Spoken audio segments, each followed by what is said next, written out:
Bonjour à tous, bienvenue pour cette nouvelle vidéo du cours de philosophie et citoyenneté dans le chapitre intitulé Liberté et responsabilité. Dans cette unité d'apprentissage, nous nous penchons sur la question des caricatures, qui illustre bien la tension qui peut exister entre liberté d'un côté, la liberté d'expression, la liberté de la presse, le droit au blasphème, mais aussi les responsabilités du dessinateur, des éditeurs et des lecteurs de ces dessins de presse. Ce cours se divise en 4 parties. La partie théorique a déjà été abordée dans les 2 premières vidéos, et je vous propose aujourd'hui de se plonger dans une partie plutôt pratique. En quoi devrions-nous passer à une partie pratique en ce qui concerne le dessin de presse ? Eh bien, précisément parce qu'il s'agit d'un dessin, plus largement d'une image. Ainsi, la première question qui s'impose, c'est pourquoi apprendre à décrypter une image ? Cela principalement pour 3 raisons. La première, c'est qu'une image nous envoie un message. Vous avez sans doute déjà entendu dire qu'une image vaut 1000 mots. En effet, même sans mots, une image peut crier plus fort que tous les discours, et c'est une réalité qu'ont bien compris les agences de pub ou les campagnes de sensibilisation à telle ou telle cause. La deuxième raison est que parfois, une image peut être mal comprise, tout particulièrement quand il y a une intention de tromperie derrière. Effectivement, la façon dont l'image est présentée va orienter notre compréhension. Ici, on pourrait penser à une exécution d'un soldat irakien par un soldat américain. Mais si on regarde l'image dans son entièreté, on comprend qu'il n'en est rien.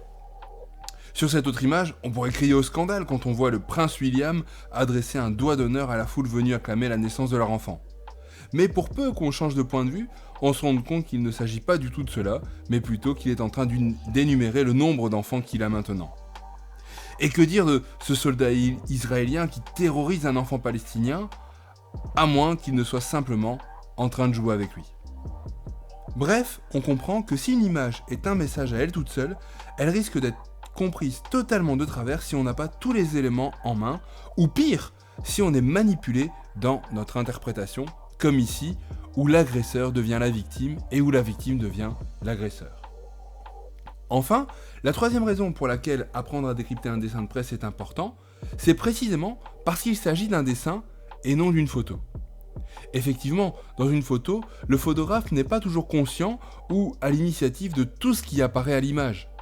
Ainsi, on peut trouver bon nombre de photos où l'arrière-plan vient finalement voler la vedette du premier plan. Par contre, dans le dessin ou les autres expressions graphiques, rien n'est laissé au hasard. Quand le graphiste crée une illustration, il le fait à partir d'une page blanche, et aucun élément n'est là par accident.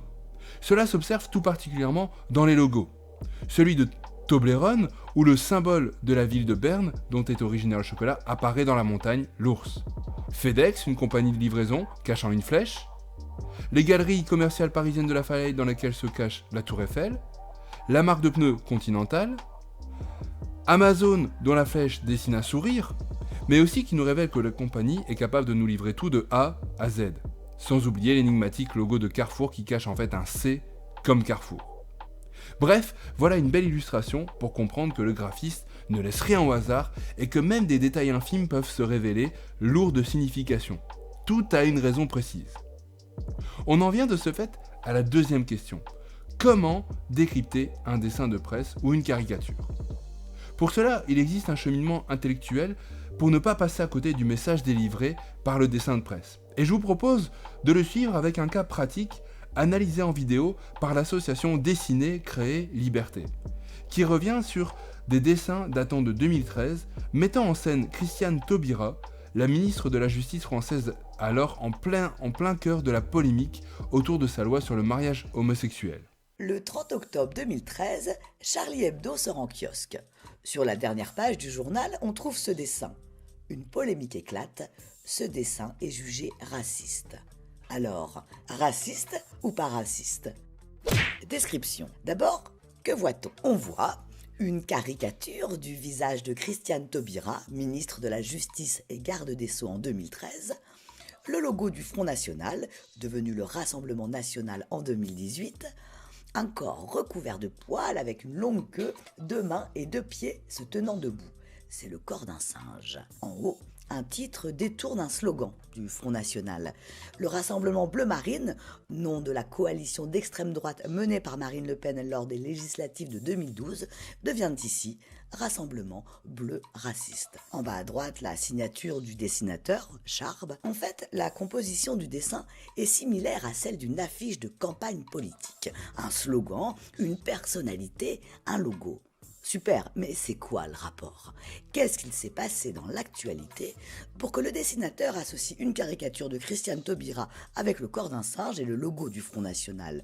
Pourquoi fait-il un jeu de mots avec le nom de la coalition de Marine Le Pen? Contexte. Ce dessin a été publié le 30 octobre 2013 dans Charlie Hebdo. Charlie Hebdo est un hebdomadaire qui sort chaque mercredi. Comme tous les journaux d'information, Charlie Hebdo traite de l'actualité. On y trouve donc des articles, des reportages, des entretiens et des chroniques sur ce qu'il se passe en France et dans le monde. Mais la particularité de Charlie Hebdo est d'être un journal satirique avec des dessins satiriques et des caricatures. Dans ce cas précis, Charb réagit à ça. Un photomontage posté sur Facebook en septembre 2013 par Anne-Sophie Leclerc, alors candidate du Front National à la mairie de Rethel dans les Ardennes. Questionnée par les journalistes d'Envoyé spécial le 17 octobre 2013, voici ses explications. Tout est dit entre les mots. Hein. Elle arrive comme ça, elle débarque comme ça.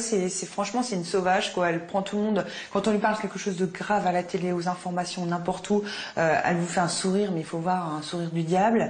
C'est une sauvage. Voilà. À la limite, je préfère la voir dans un arbre après les branches que de la voir comme ça au gouvernement. Hein, franchement.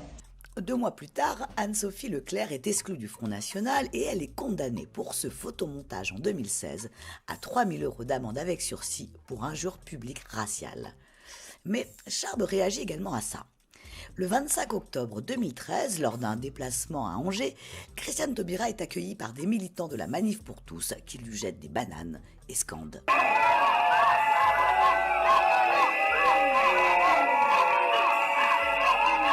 Pourquoi des attaques d'une telle violence? On a parfaitement le droit de critiquer et de s'opposer à une politique, en l'occurrence à cette loi de Christiane Taubira. Mais les propos d'Anne-Sophie Leclerc qui parle de Christiane Taubira comme d'une sauvage à remettre dans un arbre et ce slogan crié à Angers « La guenon, mange ta banane » dépassent le cadre de la liberté d'expression et d'opinion. En reprenant de vieux poncifs racistes hérités de l'époque coloniale qui associent les Noirs à des singes et donc implicitement à des sous-hommes, la Manif pour tous n'attaque pas la garde des Sceaux pour ses idées, mais en raison de sa couleur de peau. Avec ce dessin, Charb pousse jusqu'au bout la rhétorique de ses discours nauséabonds. En parodiant une affiche du Front National, en caricaturant Christiane Taubira en singe et en qualifiant la coalition de Marine Le Pen de rassemblement raciste, il met en scène ce qu'il dénonce, le racisme. D'ailleurs, le 12 novembre 2013, 2 semaines seulement après la publication de ce dessin, l'hebdomadaire d'extrême droite Minute, proche du Front National, publie cette couverture. Que voit-on sur cette couverture? Une photo de Christiane Taubira, la bouche ouverte, un titre « Maligne comme un singe », un sous-titre « Taubira retrouve la banane ». Une polémique éclate, l'ensemble du gouvernement juge cette couverture ouvertement raciste et en appelle avec les associations antiracistes à l'interdiction du journal Minute. L'hebdomadaire assume sa une et se défend en invoquant un humour transgressif et un second degré à la Charlie. En 2014, le tribunal correctionnel de Paris condamne le directeur de publication de Minute à 10 000 € d'amende pour incitation à la haine raciale. Mais alors, pourquoi le dessin de Charb, lui, n'est-il pas condamné? Dans les 2 cas, Christiane Taubira est assimilée à un singe. Dans les 2 cas, on use d'humour et de second degré pour servir un propos.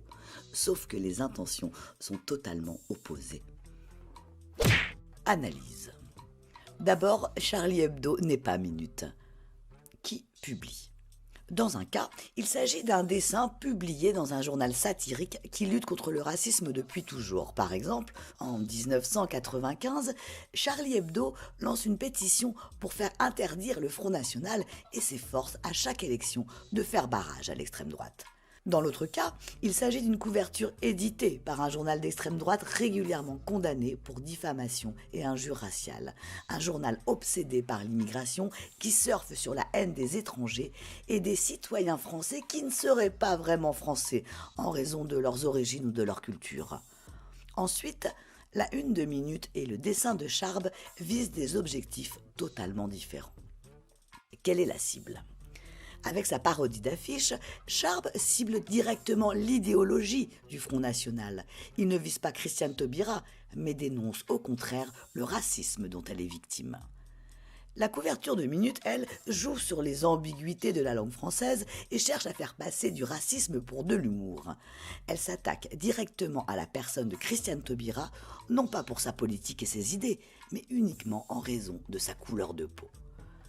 En revanche, si le dessin de Charb ne circule pas dans son intégralité comme ce fut le cas sur Internet, mais uniquement avec la caricature de Christiane Taubira grimée en singe, sans le logo du Front National ni le titre « Rassemblement bleu raciste », il devient dès lors un dessin raciste. Alors, devant un dessin ou une image, pour éviter de se faire manipuler, il faut s'assurer que le dessin ou l'image qui circule est bien l'original en allant vérifier sa source, son auteur, sa date et son support de publication. S'informer sur les positions éditoriales et idéologiques du journal dans lequel le dessin ou l'image est publié. Pouvoir identifier les symboles et les allusions auxquelles le dessinateur fait référence. Être au courant de l'actualité pour bien saisir le contexte de sa parution. En résumé, il faut se poser 4 questions. Où le dessin est-il publié et quelle est la ligne éditoriale du support de publication ? Qui est l'auteur du dessin ? À quelle actualité réagit-il ? Quel message veut-il vraiment faire passer ? Alors, raciste ou pas raciste ? La une de Minute est raciste. Le dessin de Charb dénonce le racisme. Après une analyse et une remise en contexte, on comprend donc que non seulement ce dessin n'est pas raciste, mais plus encore, il dénonce le racisme en fait. Sans ce décryptage, on aurait pu mal interpréter ce dessin, et pire, on aurait même pu lui faire dire totalement le contraire de ce qu'il veut envoyer. Vous comprenez que le remettre un dessin de presse dans son contexte est donc hyper important si on veut bien comprendre son message. Et je vous propose donc maintenant de pratiquer le même exercice, mais à partir d'un autre dessin de presse. Je ne sais pas si vous le connaissez ou si vous l'avez déjà vu. Pour bien comprendre son message, on va se poser les mêmes questions. La première, on avait dit, c'est quoi ? Qu'est-ce qu'on y voit ? Si on saute cette étape cruciale, on risque de laisser un détail nous échapper, mais on l'a dit, un détail qui a son importance, puisque dans un dessin, chaque élément de l'illustration a une importance. On va donc s'intéresser aux personnages, au décor, aux symboles, aux couleurs. Et pour être sûr de ne rien manquer, faut se mettre en tête que c'est comme si on analysait le dessin, on le décrivait à quelqu'un qui était aveugle. Partons donc du premier plan et on va tourner en suivant le sens des aiguilles d'une montre. Au premier plan, on voit quoi ? Un jeune enfant, on dirait moins de 6 ans environ, la tête dans l'eau, il est mort, mais on remarquera que l'enfant est dessiné, il n'est pas caricaturé. Si on prend le plan plus large, le bas, on remarque quelque chose, c'est qu'il n'y a aucune couleur. Alors là, c'est pas comme si le dessinateur n'avait plus de couleurs ou qu'il était en retard et qu'il n'avait pas le temps de mettre des couleurs. Non, on comprend que s'il n'y a pas de couleurs, c'est une volonté de sa part, il n'y a pas de hasard. On n'en dit pas plus pour l'instant, juste on constate ce qu'on voit. Dans le haut, par contre, là il y a des couleurs et le ciel est là, complètement bleu, pas un seul nuage. On a ce slogan qui nous dit « si près du but » et qui termine par 3 petits points. Souvent, les 3 petits points envoient le message qui a plus à dire que ce qu'on voit. On voit un panneau publicitaire. On reconnaît aisément qu'il s'agit d'un panneau de la marque McDonald's. On reconnaît même que la mascotte, Ronald McDonald, est là. Lui, contrairement à l'enfant, est caricaturé. Il écarte les mains dans une position semblant dire « je vous accueille », mais en même temps de dire « j'ai rien fait, c'est pas moi », un peu comme quand on lève les mains au ciel. Si on suit son regard, on constate qu'il est en train de regarder l'enfant et pourtant il sourit. La promo nous dit 2 menus enfants pour le prix d'un. Et si on termine notre lecture, on voit une signature RIS. Vous comprenez pourquoi il est important de faire ce décryptage pour commencer. Si on ne l'avait pas fait, par exemple, je suis sûr que ce détail des couleurs ne nous aurait pas sauté au visage, ni par exemple celui que l'enfant est dessiné et que Ronald McDonald, lui, est caricaturé. Posons-nous donc du coup maintenant la question, d'où vient ce dessin ? C'est pas toujours évident, mais il existe maintenant de bons outils. Je ne sais pas si vous connaissez Google Lens, qui est un outil de recherche à partir de ce qu'on voit. Quand on ouvre l'application Google, le petit pictogramme d'un appareil photo, si on clique dessus, il nous permet de lancer une recherche à partir de ce qu'on voit. On prend donc le dessin, on lance la recherche, et Google va générer les résultats sur Internet. Ici, on découvre que ce dessin semble être aussi venu de Charlie Hebdo, et si on clique dessus, on peut tomber sur des articles de journaux qui nous parlent et qui nous précisent un peu plus. On a donc découvert que ce dessin vient de Charlie Hebdo. On regarde un petit peu, on voit que c'était un numéro spécial consacré aux migrants. Mais on ne peut pas s'arrêter là. Il faut pouvoir faire quelques recherches sur la ligne éditoriale de ce journal. Charlie Hebdo, ce n'est pas n'importe quel hebdomadaire. Avec quelques recherches, on découvre des informations importantes. Par exemple, Charlie Hebdo est une publication satirique. Alors si on ne sait pas ce que ça veut dire, on fait vite fait une recherche. La presse satirique, c'est un type de presse écrite qui utilise la satire, c'est-à-dire la critique moqueuse comme moyen d'information et d'expression. Ok, donc c'est une publication satirique, on continue, de tradition libertaire. La valeur principale, c'est la liberté. Avec un esprit caustique, donc un humour piquant et irrespectueux, hérité de Harakiri. La ligne politique du journal est nette, marquée d'une visualisation de la gauche assez particulière. Au risque de vous étonner, chaque journal a une tendance politique soit de gauche, soit de droite. On sait que les valeurs de la gauche sont l'ouverture d'esprit, le progrès, l'égalité, etc. Voilà déjà qui nous donne pas mal d'éléments. Passons maintenant à la question, qui est l'auteur de ces dessins de presse ? Ce qui est facile avec un dessin de presse, c'est qu'il est quasi toujours signé. Ici, on découvre que la signature est celle de Riss. Riss, ce n'est pas n'importe qui, vous le découvrez ici. Il est journaliste à Charlie Hebdo. Il était présent lors des attentats de 2015 d'ailleurs. Il a survécu à l'attentat, il avait reçu une balle dans l'épaule. Aujourd'hui, il est devenu le successeur du directeur de publication qui a été assassiné. Et donc aujourd'hui, c'est le directeur du journal Charlie Hebdo. Maintenant, posons-nous la question du coup, quand ce dessin de presse est-il paru ? Puisqu'on a découvert le journal dans lequel il était sorti, on peut découvrir plus facilement la date de sa sortie. Ici, on découvre septembre 2015. À nouveau, une recherche sur Internet, juste avec les éléments qu'on a, enfant mort plage septembre 2015, on est capable de trouver pas mal d'informations. On nous parle d'une image, eh bien, allons voir ce que Google Images nous propose. Et là, effectivement, cette photo, on la reconnaît, elle a marqué les esprits en 2015. Mais si on veut en savoir plus et avoir des sources peut-être plus fiables, on peut aussi aller voir dans ce qu'on nous propose comme vidéo et découvrir du coup des reportages de journaux télévisés datant de ce moment-là. Regardons. Malgré leurs bateaux pneumatiques dégonflés, ces réfugiés atteignent les côtes turques. Ce périple tant redouté, celui de la traversée de la Méditerranée, ils l'ont réussi. Mais à quelques mètres sur la même plage, il y a les autres, ceux dont on ne parle presque plus, ceux qui n'arriveront jamais en Europe. Et parmi ces victimes, un enfant face à un sauveteur impuissant. Quelques minutes plus tard, il évacue le petit corps contre lui.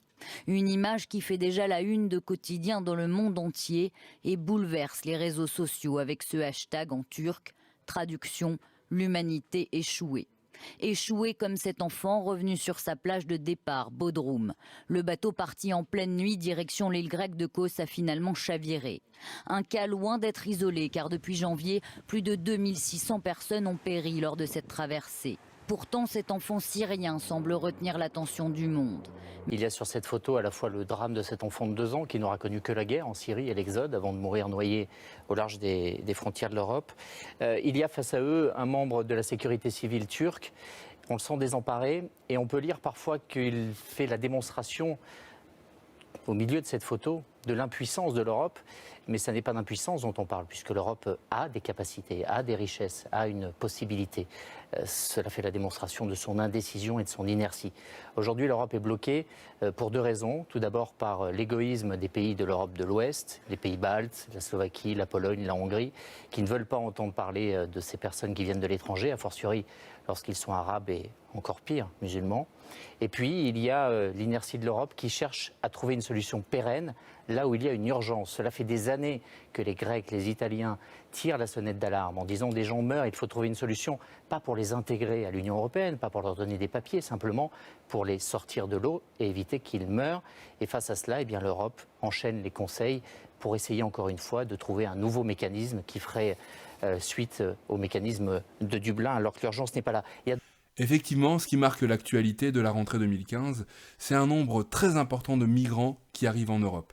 Ils viennent du Moyen-Orient ou de la Syrie, en fuyant la guerre, ils viennent de pays africains, en fuyant la pauvreté, mais tous pour arriver en Europe doivent traverser la mer Méditerranée, et beaucoup d'entre eux meurent noyés. Ce reportage nous parle de 2600 personnes déjà recensées, mortes noyées depuis le mois de janvier, on peut imaginer qu'il y en a beaucoup plus. Et l'Europe se montre totalement incapable de gérer cette crise. C'est dans ce contexte, du coup, que le dessin de presse de Charlie Hebdo, qu'on a vu tout à l'heure, sort.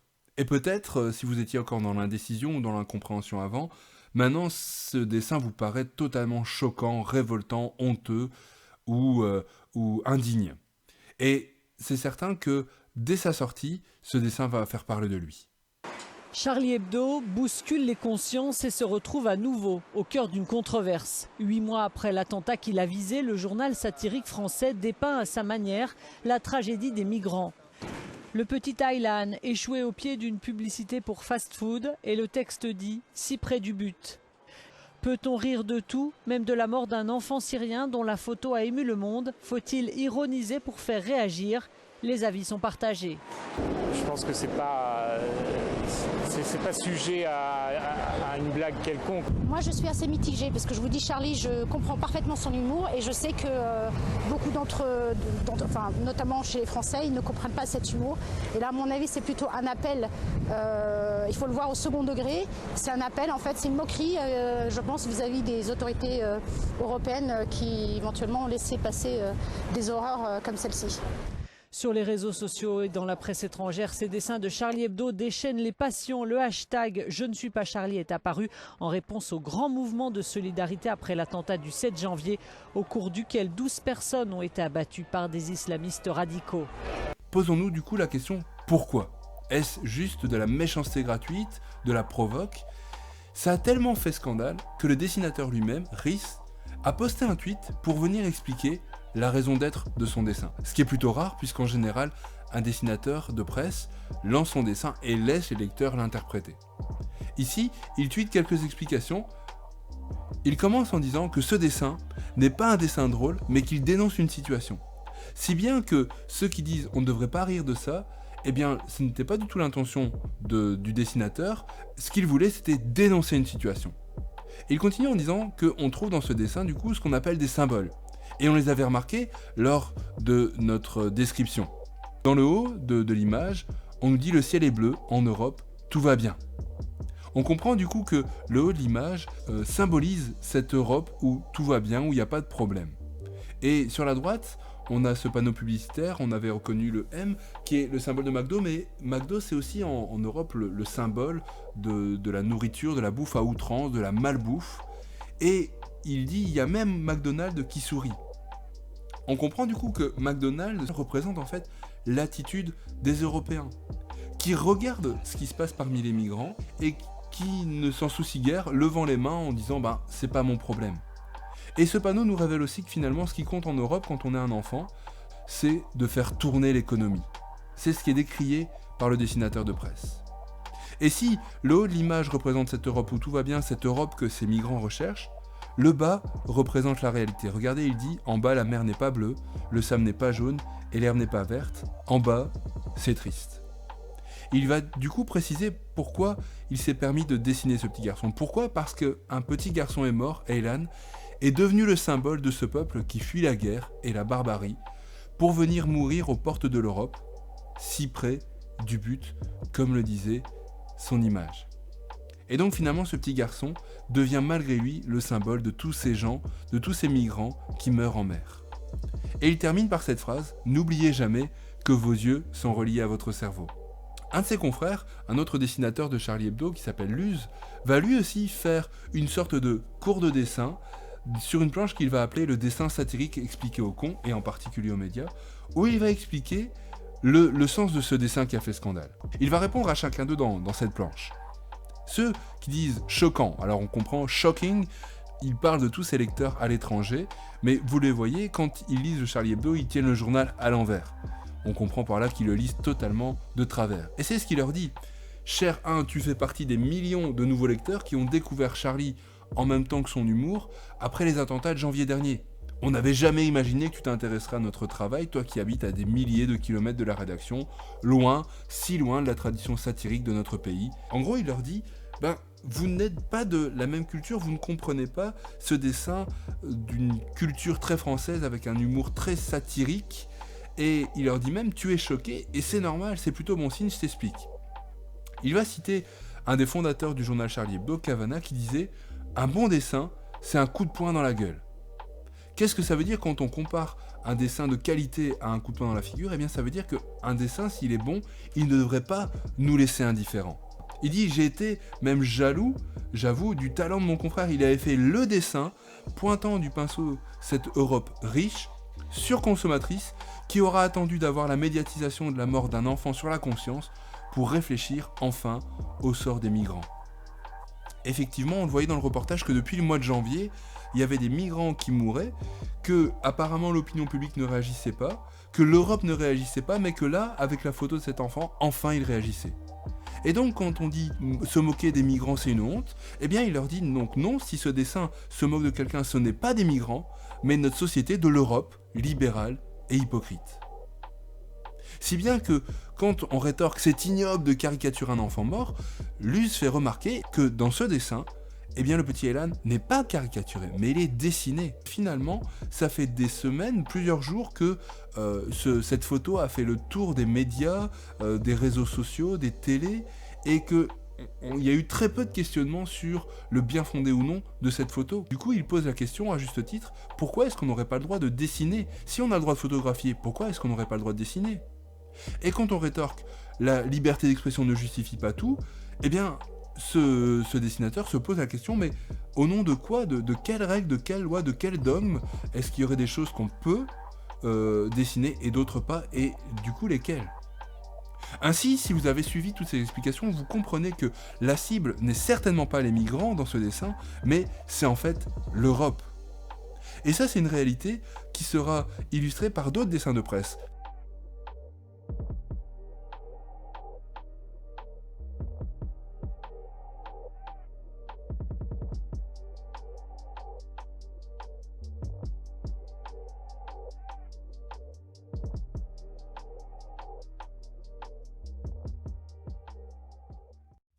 J'espère que cette vidéo aura pu vous intéresser et vous révéler pourquoi c'est important de chercher à décrypter une image, tout particulièrement un dessin de presse, et vous aura aussi donné les outils nécessaires pour le faire.